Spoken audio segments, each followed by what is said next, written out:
Welcome to SS TV5 ప్రేక్షకులకు నమస్కారం. CM సహాయ నిధి చెక్కులను పంపిణీ చేసిన నర్సాపూర్ ఎమ్మెల్యే సునీతా లక్ష్మారెడ్డి సోమవారం మెదక్ జిల్లా మండల కేంద్రమైన వెల్దుర్తిలో బాలాజీ ఫంక్షన్ హాల్లో ఏర్పాటు చేసిన సమావేశంలో పలు గ్రామాలకు చెందిన 33 మంది లబ్ధిదారులకు చెక్కులను ఎమ్మెల్యే సునీతా లక్ష్మారెడ్డి అందజేశారు.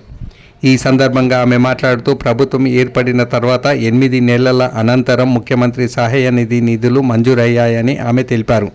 దరఖాస్తు చేసుకున్న ప్రతి వారికి నిధులు అందే విధంగా చర్యలు తీసుకుంటామని ఆమె హామీ ఇచ్చారు. అలాగే సీజనల్ వ్యాధులు ప్రబలుతున్న నేపథ్యంలో ప్రజలు అప్రమత్తంగా ఉండాలని, పరిసరాలు పరిశుభ్రంగా ఉంచుకోవాలని ఆమె ప్రజలకు సూచించారు. ఈ కార్యక్రమంలో పార్టీ అధ్యక్షుడు భూపాల్ రెడ్డి, మాజాపేట అధ్యక్షుడు మధుసూదన్ రెడ్డి, మాజీ సర్పంచ్ల ఫోరం అధ్యక్షుడు అశోక్ రెడ్డి, మాజీ జెడ్పీటీసీ రమేష్ గౌడ్, వెల్దుర్తి మాజీ అధ్యక్షుడు మోహన్ రెడ్డి, అశోక్ గౌడ్, మాజీ మెదక్ వైస్ చైర్మన్ కోదండ కృష్ణగౌడ్, కోడిపల్లి మాజీ ఆత్మ కమిటీ చైర్మన్ ప్రతాప్ రెడ్డి, సర్పంచ్ పాలంచ శేఖర్, ఇతర గ్రామ సర్పంచులు పాల్గొన్నారు. ధన్యవాదాలు తెలియజేస్తా ఉన్నా. ఈరోజు సీఎం రిలీఫ్ ఫండ్కి సంబంధించినటువంటి చెక్కుల పంపిణీ కార్యక్రమానికి మనం ఇక్కడికి రావడం జరిగింది.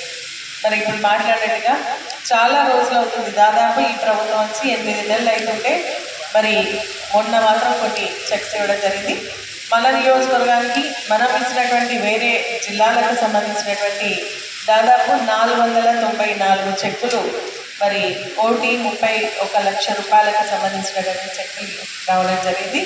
మరి చాలామంది మీరు అన్నట్టుగా చాలామందికి ఏంటంటే మేము అంతకుముందు ఇచ్చినాం, గత ప్రభుత్వంలో మేము ఇవ్వడం జరిగింది, మాకు చెక్కులు రాలేవని చెప్పేసి ఇప్పుడు మాట్లాడేటువంటి వ్యక్తులు కూడా చెప్పడం జరిగింది. వాస్తవం అది లాస్ట్ టైం అంటే మనం ఇచ్చినటువంటి గత ప్రభుత్వంలో మనం ఏవైతే దరఖాస్తు ఇచ్చుకోవడం జరిగిందో వాటన్నిటి కూడా మెల్లమెల్లగా ఎంక్వైరీ పంపించేసి మరి ఇస్తామని చెప్పేసి చెప్పడం జరిగింది. మేము ఇంతకుముందు గౌరవ ముఖ్యమంత్రి గారిని కలిసినప్పుడు కూడా ఈ విషయం ప్రస్తావించినప్పుడు వాటిని ప్రత్యేకంగా మరి ఎంక్వైరీ చేయించి ఇస్తామని చెప్పేసి చెప్పడం జరిగింది. ఎవరు కూడా చింతపడాల్సినటువంటి అవసరం లేదు. ఇప్పుడు కొన్ని చెక్స్ రావడం జరిగింది, ఇంకా కూడా రావాల్సినటువంటి చాలా చెక్స్ ఇంకా పెండింగ్ ఉన్నాయి. అవన్నీ కూడా మెల్లమెల్లగా ఎంక్వైరీ చేసుకొని రావడం జరుగుతుంది. నేను కూడా మరి మేమందరం కూడా మరి ప్రత్యేకంగా ఎవరికైతే రాలేదో వాటిని మనం ఇచ్చినటువంటి దరఖాస్తులు బేస్ చేసుకొని ఎంక్వైరీ చేయించి అవి వచ్చే విధంగా మేము ప్రయత్నం చేస్తామని చెప్పేసి కూడా తెలియజేస్తా ఉన్నా. ఇచ్చిన ప్రతి దరఖాస్తు తప్పకుండా మనకు చెక్ వస్తుంది ఎంతో కొంత. గత ప్రభుత్వంలో ఏంటంటే కొంచెం ఎక్కువ అమౌంట్ వచ్చింది, కానీ ఈ ప్రభుత్వంలో చాలా తక్కువ ఇస్తున్నారని చెప్పేసి చెక్కులు చూస్తే తెలుస్తూ ఉంది. కాబట్టి ప్రతి ఒక్కరు కూడా మరి ఒక సీఎంఆర్ఎఫ్ మీద చెక్కులు పంపిణీ చేసే విధంగా కూడా చేస్తామని చెప్పేసి చెప్తా ఉన్నా. మనందరికీ తెలిసిందే ఆరోగ్యమే మహాభాగ్యం అంటారు. కాబట్టి మనం ఆరోగ్యం బాగుంటే మనం ఏదైనా చేసుకోవడానికి అవకాశం ఉంటుంది. ఆరోగ్యం బాగాలేకపోతే ఏం చేసుకోలేనటువంటి పరిస్థితి ఉంటుంది. కాబట్టి మనం ఆరోగ్యంగా ఉండే విధంగా మనందరం కూడా తగు జాగ్రత్తలు తీసుకోవాల్సినటువంటి అవసరం ఉంది. ఇప్పుడు సీజనల్ డిసీజెస్ అంటే ఈ వర్షాకాలంలో వచ్చేటువంటి డిసీజెస్ చాలా వస్తూ ఉన్నాయి. ప్రత్యేకంగా వైరల్ ఫీవర్స్ వస్తున్నాయి. తర్వాత డెంగ్యూలో కూడా 2-3 రకాల డెంగ్యూ వ్యాధులు వస్తూ ఉన్నాయి. విరోచనాలు, వామిటింగ్స్ వచ్చేటువంటి కార్యక్రమాలు, ఇటువంటి డిసీజెస్ కూడా ఇప్పుడు రావడం జరుగుతుంది. కాబట్టి మనము శుభ్రంగా ఉంటూ మన పరిసరాలను కూడా శుభ్రంగా ఉంచుకున్నట్టయితే వీటికి దూరంగా ఉండడానికి అవకాశం ఉంటుంది. మరి మా సర్పంచులు మాట్లాడినట్టుగా, పెద్దలు మాట్లాడినట్టుగా ఈ ప్రభుత్వంలో కనీసం బ్లీచింగ్ పౌడర్ కూడా ఇచ్చేటువంటి పరిస్థితి లేకుండా ఉంది. నిజంగా చాలా బాధాకరమైనటువంటి విషయం. మొన్ననే స్వచ్ఛదనం పచ్చదనం అనే కార్యక్రమం నిర్వహించడం జరిగింది, కానీ ఏ గ్రామాల్లో కూడా కనీసం తగ్గని మట్టి పోసినటువంటి సందర్భం లేదు, ఒక బ్లీచింగ్ పౌడర్ వేసినటువంటి సందర్భం కూడా లేదు. నేను డిపిఓతో మాట్లాడితే అక్కడక్కడ కొన్ని గ్రామాలకు పంపించడం జరిగింది. ఇప్పుడు మీరు చెప్తా ఉన్నారు కాబట్టి మళ్ళీ డిపిఓ గారితో మాట్లాడి అన్ని గ్రామాలకు సంబంధించి కనీసం బ్లీచింగ్ పౌడర్, అదేవిధంగా ఫాగ్, మనకు ఏదైతే దోమల పోవడానికి ఫాగ్, ఈ ప్రభుత్వం ఇంకా 250 కోట్ల రూపాయలు ఇవ్వాలి దానికి వాటాదనం. కానీ ఆ వాటాదనం ఇవ్వకపోగా ఈ 800 కోట్ల రూపాయలు కూడా డైవర్ట్ చేయడం వల్ల మీకు బిల్స్ రావట్లేదు. తప్పకుండా వాటిపైన కూడా మేము మాట్లాడతాం, ఇప్పటికీ మాట్లాడుతున్నాం, ఇంకా కూడా మాట్లాడతాం. సర్పంచ్ల టైం అయిపోయింది కాబట్టి మరి మాకు వస్తాయా లేదా అనే భయం ఉంది. ఖచ్చితంగా మీకు అందరూ కూడా బిల్స్ వస్తాయని చెప్పేసి కూడా నేను ఈ సందర్భంగా తెలియజేస్తాను.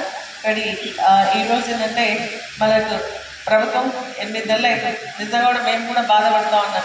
మరి ఒక్క నయా పైసా కూడా ఒక ఎమ్మెల్యేకి ఇచ్చిన సందర్భాలు లేవు. కానీ గత ప్రభుత్వంలో ఇచ్చినటువంటి కొన్ని పనులను కూడా మరి ప్రభుత్వం మరి క్యాన్సిల్ చేయడం జరిగింది.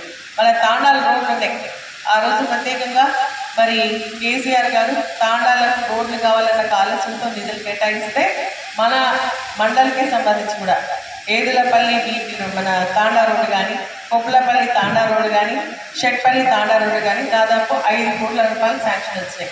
టెండర్స్ కూడా పిలిచింది. ఈ ప్రభుత్వం వచ్చినాక మళ్ళీ టెండర్స్ పిలిచి ఆ పనులు ప్రారంభించేదానికి బదులుగా అవన్నీ కూడా క్యాన్సిల్ చేసి వేరే వాళ్ళకి ఇచ్చుకోవడం జరిగింది. నిజంగా కూడా బాధాకరం. దానికోసం కూడా మేము ఫైట్ చేస్తామని చెప్పేసి కూడా నేను తెలియజేస్తూ మీరందరూ కూడా ఇదే విధంగా మమ్మల్ని ఆశీర్వదించండి. మీకు అందుబాటులో ఉంటాం.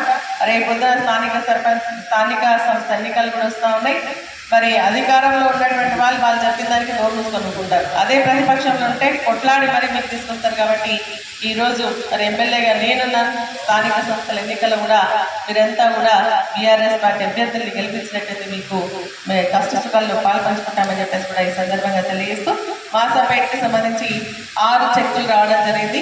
అదేవిధంగా 1,15,20,000 ఎంతో వచ్చింది. అదేవిధంగా మన ఎల్దుర్తి మండలానికి 41 చెక్కులు 12 లక్షల రూపాయల వరకు కూడా రావడం జరిగింది. వాటన్నిటిని కూడా పంపిణీ చేస్తాం. ఇప్పుడు ఇంకా కూడా ఎవరికైనా ఆరోగ్యపరమైనటువంటి ఇబ్బందులు ఉంటే మీరు గాంధీకి పోయినా, నీమ్స్కి పోయినా, లేకుంటే ఉస్మానియాకి పోయినా, ఏ హాస్పిటల్కి పోయినా మీరు మా దృష్టికి తీసుకొస్తే తప్పకుండా మీకు సహాయాన్ని అందిస్తామని చెప్పేసి కూడా తెలియజేస్తా ఉన్నా. మరి ఈ చెక్కుల ద్వారా అంటే ఇంకా కూడా రానంటే ఎవరైనా దరఖాస్తు చేసుకునేటువంటి వాళ్ళు కూడా తెచ్చేయండి. దరఖాస్తు చేసి మీకోసం సీఎం రిలీఫ్ ఫండ్ కూడా ఇప్పిస్తాం. ఎందుకంటే సీఎం రిలీఫ్ ఫండ్ అనేది పేద ప్రజలకు వైద్యానికి ఒక వరం లాంటిదని చెప్పేసి కూడా ఈ సందర్భంగా మీ అందరికీ తెలియజేస్తూ మరి చాలా ఆలస్యమైనప్పుడు కూడా ఈరోజు ఈ చెట్టు పంపిణీ కార్యక్రమం చేసినందుకు సంతోషంగా ఉంది అని చెప్పేసి కూడా మీ అందరికీ తెలియజేస్తూ సెలవు తీసుకుంటున్నా. సహకరించినటువంటి ప్రతి ఒక్కరు కూడా పేరు పేరున హృదయపూర్వక ధన్యవాదాలు తెలియజేస్తూ సెలవు తీసుకున్నాను. జై హింద్, జై తెలంగాణ.